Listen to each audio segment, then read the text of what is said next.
नमस्कार, आप देख रहे हैं वीआईपी न्यूज और मैं हूं आपके साथ आयुषी गंगराड़े।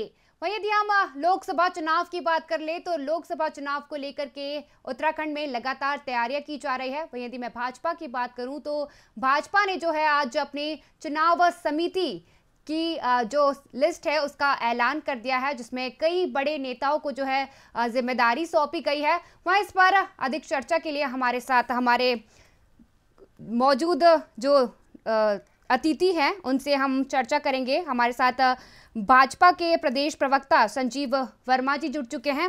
वहीं हमारे साथ उमा सिसोदिया जी, प्रवक्ता आम आदमी पार्टी, मौजूद हैं और रवि शरण जी, राजनीतिक विशेषज्ञ भी हमारे साथ मौजूद है। इन सबसे आज हम चर्चा करेंगे। आपका वीआईपी न्यूज़ पर बहुत बहुत स्वागत है। वही मैं पहला सवाल उमा सिसोदिया जी से लेना चाहती हूँ।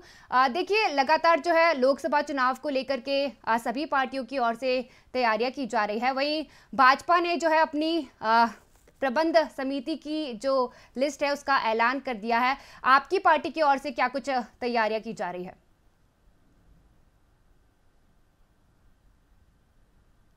अभी उत्तराखंड चुनाव की अगर मैं बात करूं तो अभी यहाँ पर आम आदमी पार्टी को कुछ सीटें मिल पाती हैं चुनाव लड़ने के लिए या नहीं मिल पाती हैं, ये हमारे कहने का विषय नहीं है। ये आला कमान जो केजरीवाल जी हैं और खड़गे जी हैं उनके बीच में क्या सीटों के बंटवारे को लेकर सहमति बनेगी, उसके बाद ही मैं कुछ कह पाऊंगी। यहाँ पर आम आदमी पार्टी अगर इंडिया गठबंधन में है और हमें सीटें यहाँ पर नहीं मिलती हैं तो आम आदमी पार्टी इंडिया गठबंधन के हिसाब से अपने जो वोट बैंक है हमारा उसको कांग्रेस के प्रत्याशी के पास ले जाने का पूरा प्रयास करेगी और हम लोग पूरी तरह से चुनाव में पार्टिसिपेट करेंगे। जी, वही हमारे साथ भाजपा के प्रवक्ता भी मौजूद हैं, उनसे भी जानकारी लेंगे। देखिए, लोकसभा चुनाव नजदीक है, जिसे लेकर के जो है तैयारियां तो लगातार जारी है। वही भाजपा तैयारियों में जुट चुकी है और उसने आज अपनी जो है प्रबंध समिति की लिस्ट का ऐलान कर दिया है। आप क्या कुछ कहेंगे इस पर?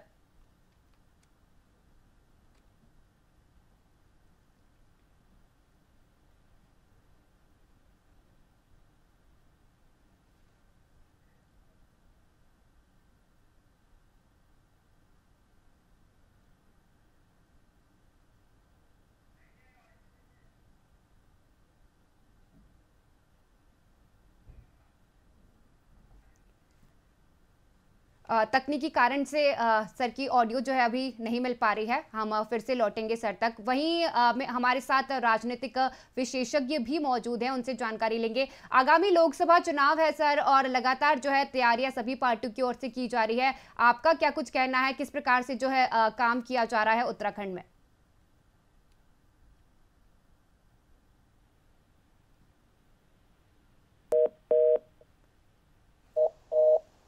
तकनीकी समस्या की वजह से हमारी जो है अभी बातचीत नहीं हो पा रही है उनसे। हम फिर उनसे जुड़ेंगे दोबारा। वहीं यदि हम फिर से आम आदमी पार्टी की जो प्रवक्ता हैं उनसे बातचीत कर ले तो आम आदमी पार्टी की यदि मैं बात करूं तो इंडिया गठबंधन की बात जो है आ जाती है, क्योंकि कांग्रेस और आम आदमी पार्टी जो है मिलकर चुनाव लड़ने वाली है। जैसे कि आज ही जो है उनकी बैठक हुई थी जिसमें यह ऐलान हुआ था कि 5 राज्यों में जो है आम आदमी पार्टी मिलकर इस बार चुनाव लड़ेगी। इस पर आप क्या कुछ कहेंगे, किस प्रकार से आप इसे देखते हैं? जिस तरीके से आम आदमी पार्टी और कांग्रेस मतलब हमारा जो इंडिया गठबंधन है उसका चुनाव में जो चंडीगढ़ में जो मेयर का चुनाव हुआ था और जिस मजबूती के साथ इंडिया गठबंधन ने उस चुनाव को जीता है वो पूरे देश ने देखा है। किस तरीके से उस चुनाव में धांधली करने का प्रयास किया गया, अगर माननीय सुप्रीम कोर्ट उसमें इंटरवीन ना करते तो लोकतंत्र का किस तरीके से गला घोटा गया, ये भी पूरे देश ने देखा है। मैं समझती हूँ कि इसमें मेरे लिए बहुत ज्यादा कुछ बोलने की आवश्यकता नहीं है, क्योंकि मुझसे ज्यादा मीडिया में, अखबारों में और तमाम सोशल मीडिया में ये खबरें जो है प्रमुखता से आई है और हमारे देश की जनता ने इस बात को पूरा देखा है कि इंडिया गठबंधन कितनी मजबूती के साथ अपना पहला चुनाव जो है वो बीजेपी के पंजे से जीत कर लेकर आया है। और अब बीजेपी को अपनी रणनीति क्या बनानी है, उनको कितनी धांधलियां और करनी है, उन्हें जो अपनी जो ऑफिसर्स की जो फौज है उसको कितना मुस्तैद करना है कि किस तरीके से आप लोगों को चुनाव जीतना है। अब ये हमारी टेंशन नहीं है, अब ये बीजेपी की टेंशन है। इंडिया गठबंधन अपने आप में मजबूत है। अगर ईमानदारी से चुनाव होते हैं तो आप देख लीजिएगा कि हम लोग इंडिया गठबंधन इस बार केंद्र में अपनी सरकार बनाएंगे। लेकिन जिस तरीके से पहले ही चुनाव में बीजेपी ने पूरी तरह से धांधली करके रिजल्ट को पूरा चेंज कर दिया, इससे समझ में आता है कि वो किस दिशा की तरफ अपनी तैयारियों को लेकर जा रहे हैं और बीजेपी इंडिया गठबंधन से कितना बुरी तरह से घबराई हुई है, बौखलाई हुई है। जी वही यदि मैं संजय वर्मा की ओर रुक कर लूँ, भाजपा के जो प्रवक्ता है, जैसे कि अभी बताया आम आदमी पार्टी की प्रवक्ता ने, क्या आप इस पे सहमत है? क्या एनडीए जो है वो इंडिया गठबंधन से घबरा रही है?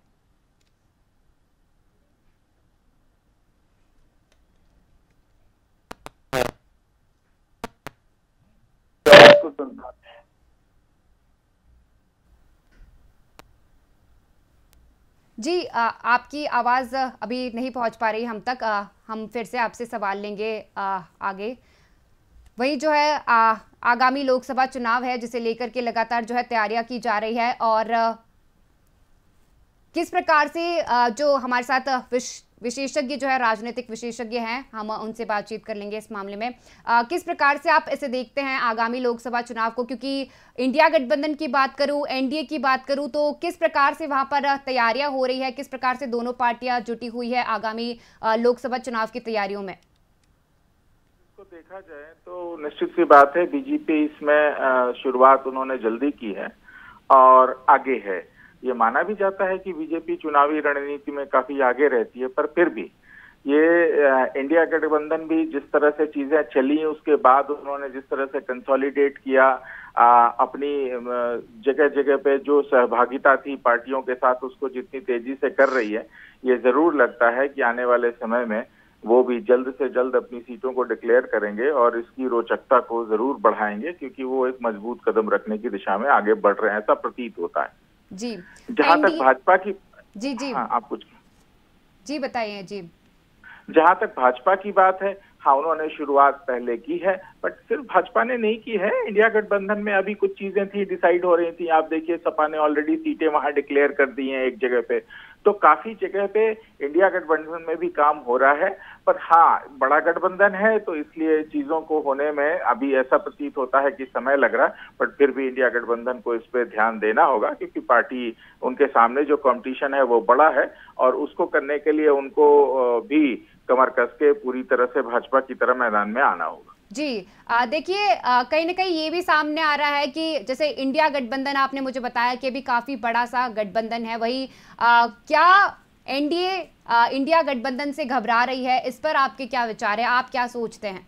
घबराना, देखिए जिस तरह से उन्होंने एक्ट किया उससे ऐसा प्रतीत तो जरूर हुआ। हर जगह पे जाके जैसे जैसे इंडिया के जितनी इंडिया गठबंधन ने न्यूज बनानी चाहिए, भाजपा ने उसकी न्यूज बनने दी। हर दिन वो गठबंधन कर रहे हैं, नहीं रह पाएगा। आप अपना गठबंधन देखिए, पर ठीक है, उनको माइलेज मिला, वो माइलेज मतलब एनडीए ने उनको खुद ही दिया।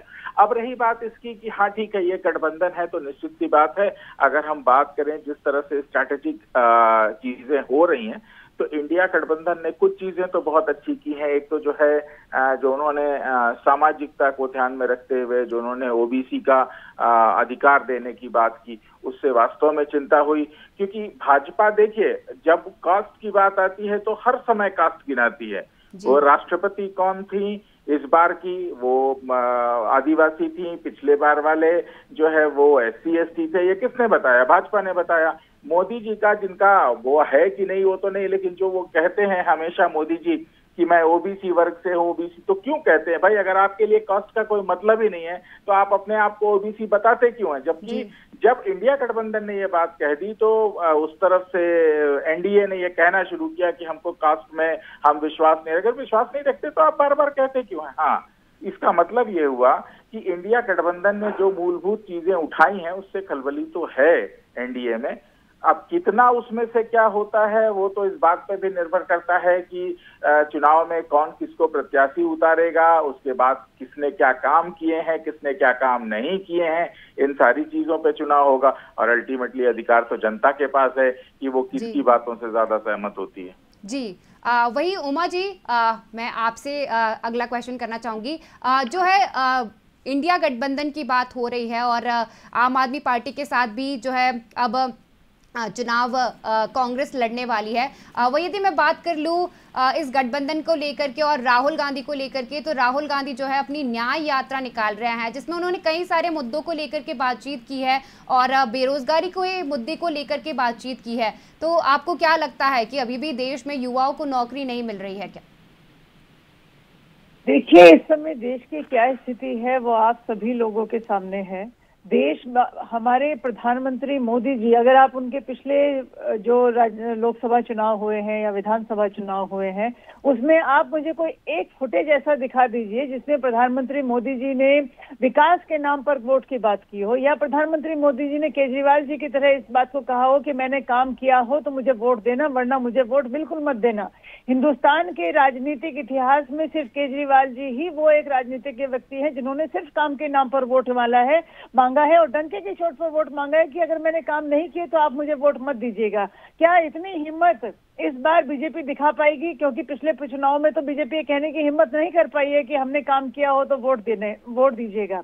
जब भी चुनाव आते हैं फिर वही इमोशनल मुद्दे, फिर वही वोटों की राजनीति, फिर वही धर्म के नाम पर राजनीति, फिर वही वोटों का धर्म के नाम पर लोगों की वोटों का पोलराइजेशन, फिर वही फिल्में निकल कर आएंगी, फिर वही इमोशनल मुद्दों के ऊपर राजनीति हर बार बीजेपी की होती है और उन्हीं इमोशनल मुद्दों को भुनाकर बीजेपी जो है वो हर बार सत्ता के केंद्र में पहुंचती है।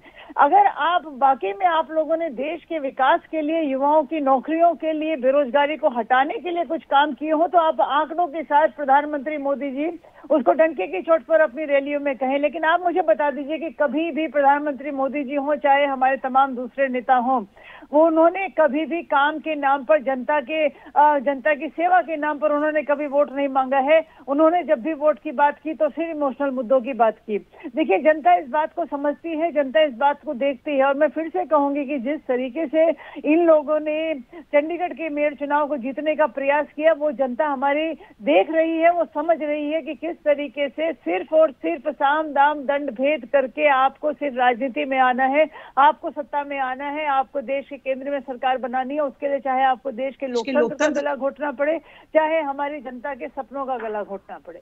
जी, राजनीतिक विशेषज्ञ जो हैं हमारे साथ रवि शरण जी बने हुए हैं, उनसे लेंगे हम जानकारी। देखिए, जैसे उमा जी ने अभी बताया कि धर्म की राजनीति जो है की जाती है भाजपा की ओर से, क्या सही में भाजपा धर्म की राजनीति कर रही है? जिस तरह से भाजपा काम करती है उससे प्रतीत तो ऐसा होता है, पर फिर भी अगर आप हिंदी बेल्ट की बात करें, खासकर जो भाजपा हमेशा कहती है, तो अगर जन आकांक्षाएं हैं कि राम मंदिर बनना चाहिए तो वो कोई भी पार्टी हो उस पे उसको काम करना चाहिए। अब भाजपा ने उसको इस्तेमाल किया या जन आकांक्षाओं को पूरा किया, ये सवाल का जवाब तो जनता देगी वोट देके। लेकिन फिर भी जो देखने में आता है कि राम मंदिर के लिए जिस तरह से जन आकांक्षाएं थी और भाजपा ने जिस तरह से उनको उभारा पहले और उसके बाद उसको पूरा किया, तो ये तो सही बात है कि जन आकांक्षाओं पे भाजपा जो है वो खरी उतरी है। रही बात धर्म के आधार पे राजनीति करने की, तो देखिए ये भाजपा ने ये बात तो शुरू में ही, अगर जहां तक ऐतिहासिक सत्य है कि लालकृष्ण आडवाणी जी ने मंडल कमीशन आयोग लागू होते ही जाके वीपी सिंह और चंद्रशेखर जी से कह दिया था कि अब आपने हमारे पास कोई और तरीका नहीं छोड़ा और हमको अब पूरी तरह अपना आंदोलन धर्म पे आधारित करना होगा। और उसके बाद से देखिए लगातार ये लोग धर्म को लेके राजनीति करते रहे हैं। जी, तो क्या सिर्फ बीजेपी ही धर्म को लेकर राजनीति करती है, दूसरी पार्टियां धर्म को लेकर राजनीति नहीं करती है? देखिए, मैं यही कह रहा हूँ, राजनीति जब करते हैं आप तो कोई ना कोई मुद्दा आपके पास जरूर होगा। बीजेपी, मैंने आपसे कहा कि ये बात उनके नेताओं ने खुद कही है, प्रखर रूप से इसको आगे लेके जाती है और उसको राजनीति पे करती है। हाँ, हर कोई ऐसे, देखिए पार्टियों की जहां तक बात है तो वो हमेशा उन चीजों को, चाहे धर्म हो, चाहे जाति हो, चाहे और पहलू हो, उनको जरूर अपनी राजनीति में रखते हैं। कहना सिर्फ इतना है कि भाजपा ने जिस प्रखरता के साथ इसको अपने में शामिल किया तो ये जरूर कहा जा सकता है। और आप देखें तो जिस तरह से हिंदू मुसलमान का फैक्टर तुरंत सामने आ जाता है भाजपा के आते ही, इसलिए जनरली ये कहा जाता है कि भाजपा धर्म की राजनीति करती है। अब वो उनका कहना ये है कि वो जन आकांक्षाओं के लिए ये राजनीति करते हैं। दोनों अपनी जगह सही हैं, क्योंकि उनका अपना अपना पक्ष है। जी वही यदि बात कर लूँ मैं विकास कार्यों को लेकर के, तो पहले भी जो है कांग्रेस की सरकार रह चुकी है देहरादून में, देहरादून बोल रही हूँ, उत्तराखंड में, और अब जो है भाजपा भी 5 सालों से राज कर रही है, मतलब भाजपा का राज अभी जो है चल रहा है वहां पर। तो किस प्रकार से वहां पर विकास कार्य हुए हैं? देखिए, विकास एक सतत प्रक्रिया है, इसके लिए प्लानिंग कमीशन होता है, वो बैठता है, उसके हिसाब से काम होते हैं। जहां तक भाजपा का सवाल है, एकमात्र सरकार है जो दोबारा से चुन के आई, तो इनके कुछ कामों को जनता ने जरूर पसंद किया होगा। अब फिर वो आप कहें जनाकांक्षाओं का काम है या विकास का काम है।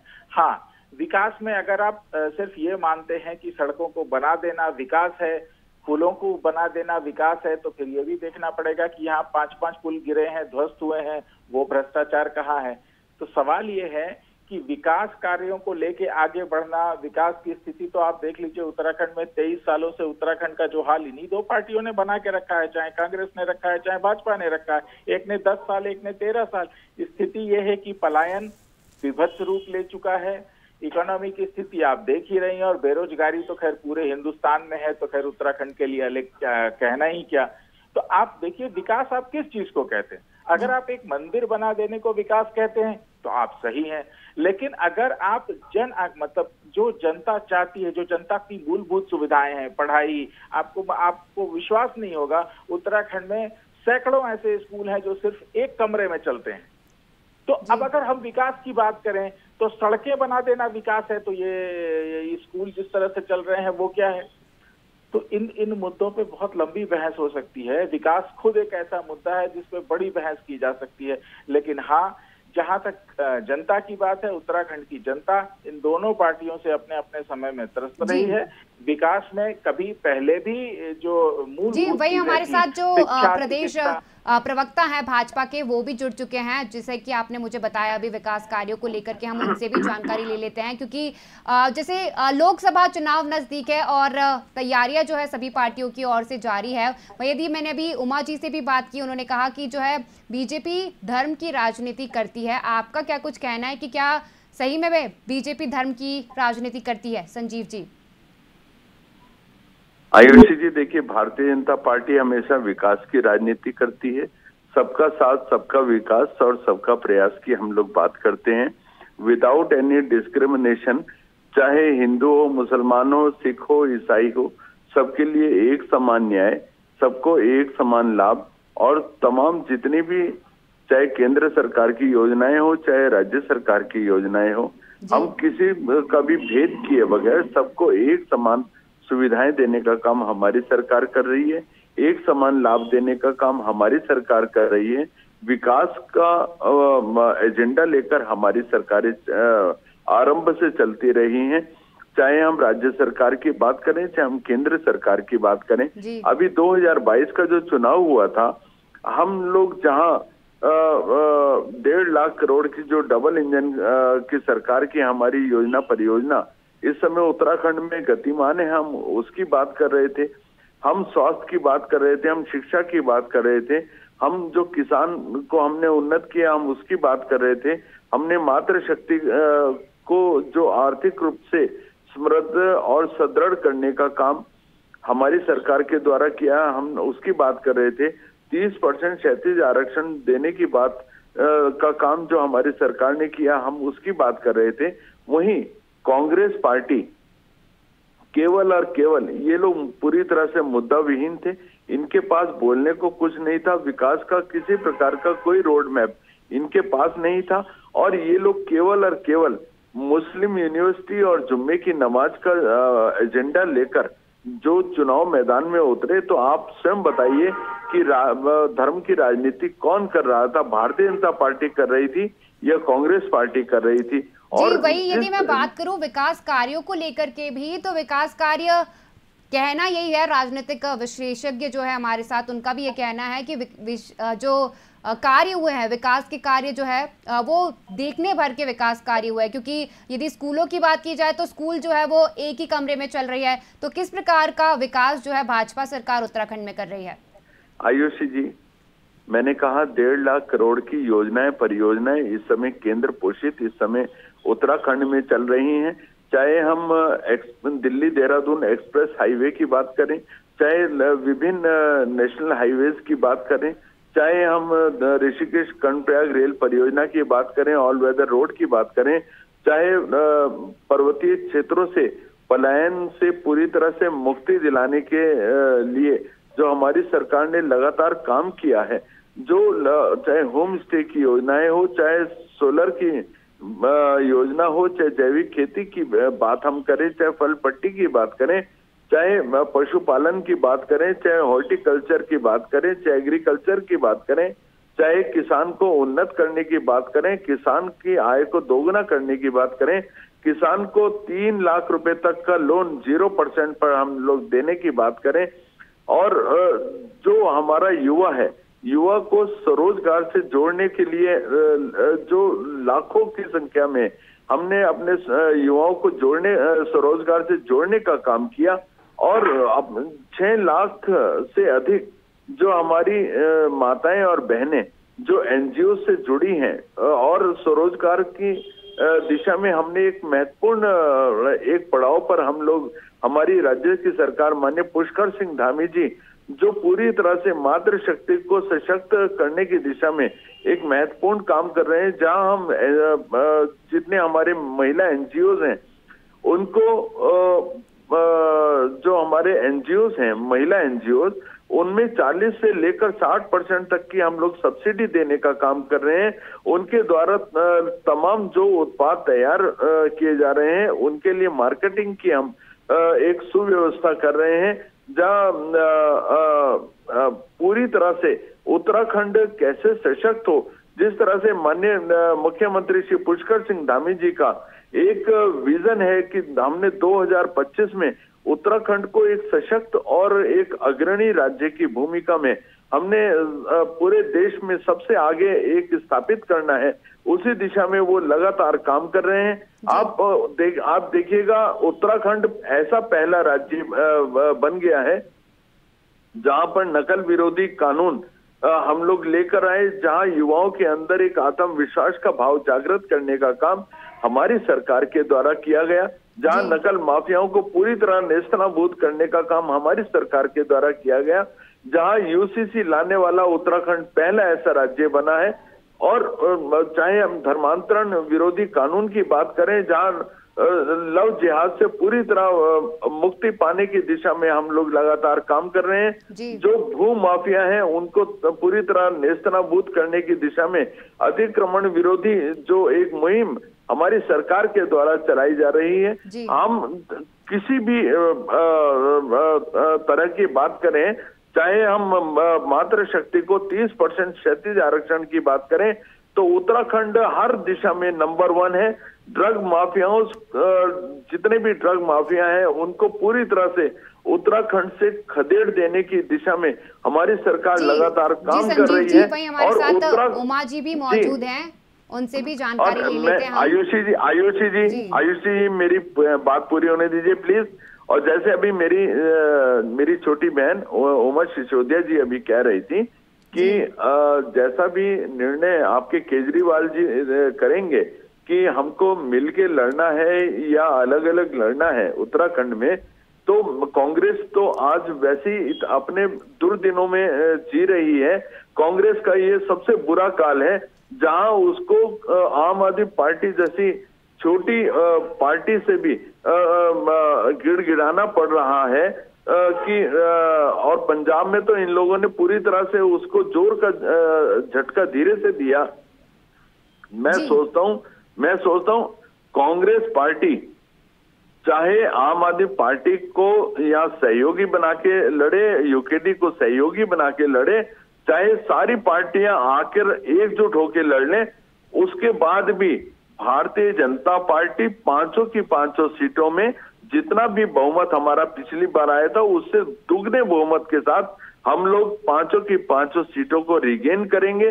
जनता हमारे साथ है, हमारे किए हुए कार्यों में जनता हमारे साथ है। और इसका बड़ा उदाहरण 2022 के विधानसभा के चुनाव में जनता ने पूरी तरह से दिखाने का काम किया, जहां उत्तराखंड ने एक मिथक को तोड़ने का काम किया कि एक बार भाजपा और एक बार कांग्रेस, और ऐसे समय पर दोबारा से भारतीय जनता पार्टी के कार्यों के ऊपर, उनके हमारी जो उपलब्धियां हैं उसके ऊपर जनता ने अपनी सहमति की मोहर लगाई।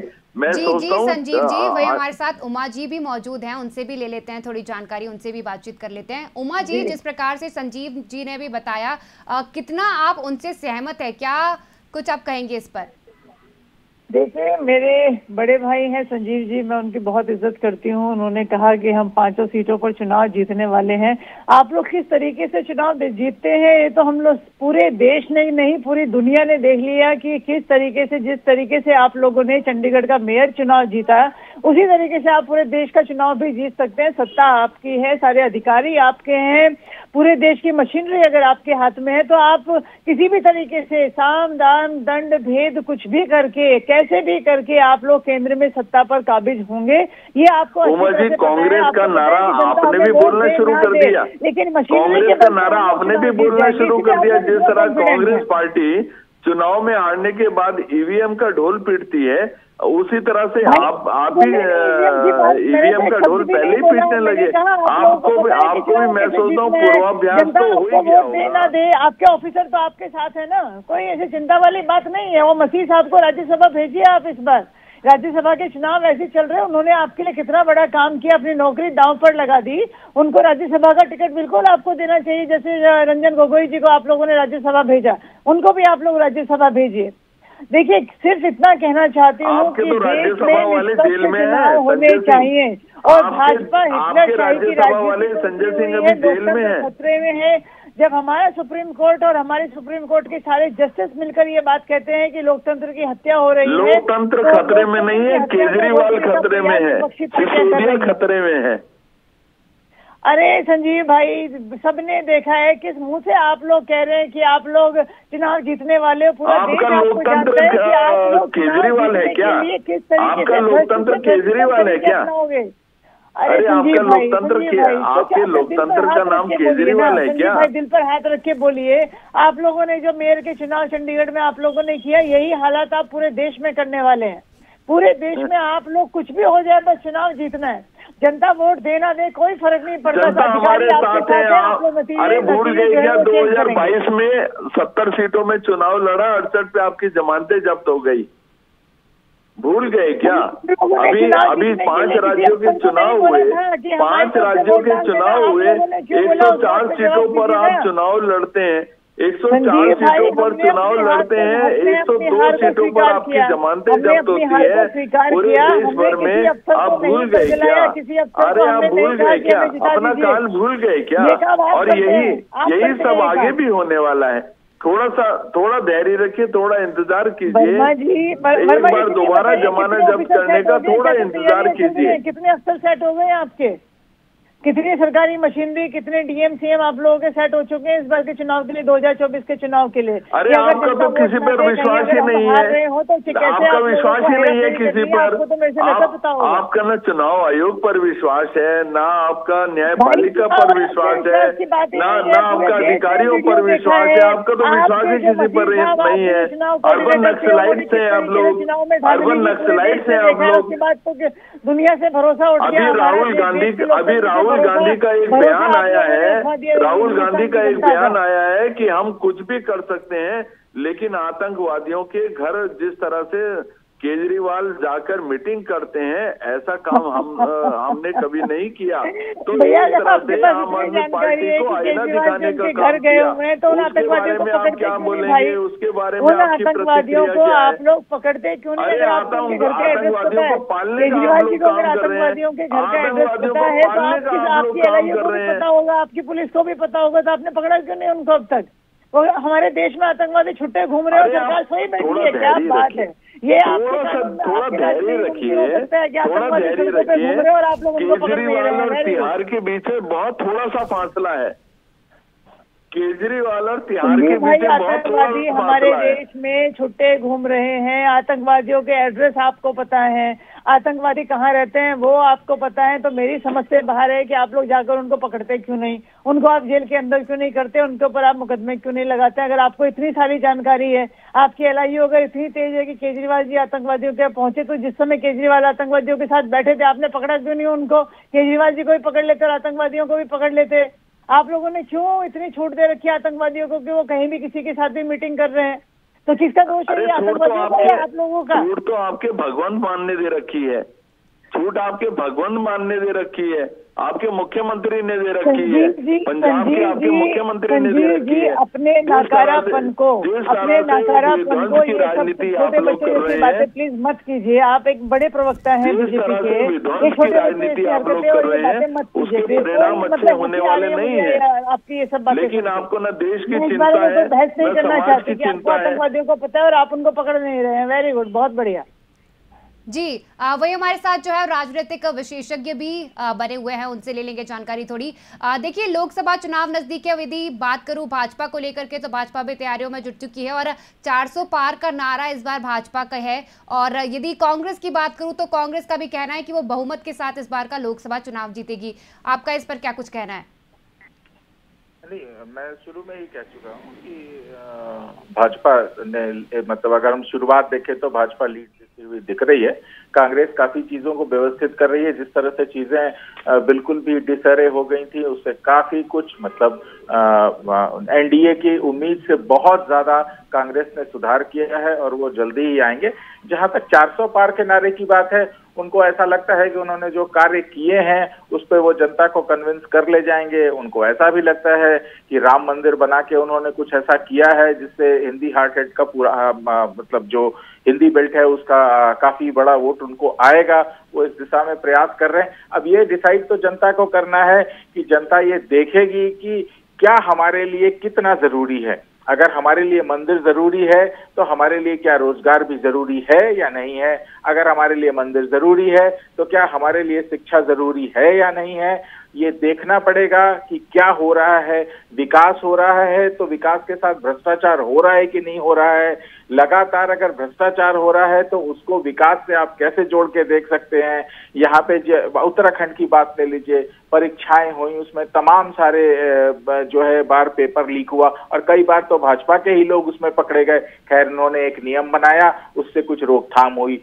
बगल में उत्तर प्रदेश देख लीजिए, 2017 से लेके अभी तक 7 परीक्षाएं हो चुकी हैं। ऐसा लगता है, हालांकि लोगों को अभी तक अपने मुख्यमंत्री में विश्वास है, लेकिन फिर भी ऐसा लगता है कि सरकारें जो है परीक्षा सिर्फ इसलिए करा रही हैं कि उनको ये दिखाना है कि हम करना चाह रहे हैं। एक्चुअली उनकी नियत नहीं है परीक्षा करा के लड़कों को अपॉइंट करने की। ये ऐसा जनता कह रही है और खासकर परीक्षार्थी कह रहे हैं। आज उन्होंने बहुत बड़ा प्रदर्शन किया है दोनों जगहों पे। इसको देखते हुए अब ये तो जनता को तय करना है ना कि जनता क्या देखती है, उसके लिए मुद्दा बड़ा क्या है, उसके लिए क्या ये बड़ा मुद्दा है कि हम जो है एक कंपनी द्वारा दिए गए लिस्टिंग में ये बता देंगे कि साहब जो है हम फर्स्ट आ गए हैं, जबकि हमारी पासपोर्ट की लिस्टिंग, हमारे चेहरे का नंबर फर्स्ट है लेकिन हमारे पासपोर्ट, हमारे देश के पासपोर्ट की लिस्टिंग का नंबर 85वां है। जनता को ये देखना है कि क्या हम मंदिर पे वोट देंगे, मंदिर हमारे लिए बहुत जरूरी है, तो क्या हमारे लिए शिक्षा रोजगार भी उतना ही जरूरी नहीं है क्या? ये जनता को देखना है। फिर जनता तय करेगी कि 400 से ज्यादा मिलेंगे या किसका बहुमत आएगा। हाँ, जहां तक राजनीतिक पार्टियों की बात है, भाई वो जो काम कर रही है उनको लगता है कि जनता उनकी बात सुनेगी, इसके साथ वो जा रही है चुनाव के लिए। जी, तमाम अतिथियों का मैं शुक्रिया करना चाहूँगी हमारे साथ आज VIP न्यूज़ पर जुड़ने के लिए। वहीं हम बात कर रहे थे लोकसभा चुनाव को लेकर के, आगामी लोकसभा चुनाव को लेकर के जो है सभी पार्टियों की ओर से तैयारियां की जा रही है। वहीं यदि मैं भाजपा की बात कर लूँ तो भाजपा भी जो है लगातार अपनी तैयारियों में जुट चुकी है और कांग्रेस की ओर से भी लगातार तैयारियां की जा रही है। फिलहाल के लिए इतना ही। बने रहिए VIP न्यूज़ के साथ। नमस्कार।